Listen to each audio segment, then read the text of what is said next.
আসসালামু আলাইকুম।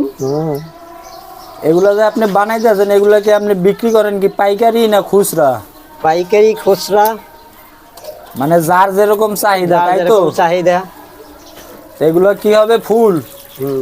আচ্ছা, শোপিস হবে, শোপিস। Show piece. আর যদি কেউ কিনতে চায় পাইকারি দামে আপনার কাছে পাবো? অবশ্যই। এই যে দেখে রাখেন, আসেন, আইলে পাইবেন। এগুলার আসলে মূলত নাম তো জানি না, যাই হোক শোপিস নাম হবে শো পিস, কিন্তু উপাদান হইলো আপনার ওই যে ফুল। আর এখানে কালার হইতাছে, এই যে মাল সাজায় রাখা হইতাছে ঘাস ফুল। এগুলাকে ঘাস ফুল, এগুলো দিয়ে শো পিস তৈরি হবে, তাই না?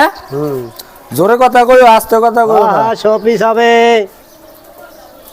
আর এই যে একজন এনে এই যে চায়া রইছে, আবার আসে, শরমও করে না। এই লোকে আপনারা শুধু জুড়ান বউ বাজারে আসবেন, বুঝছেন? হ্যাঁ, তো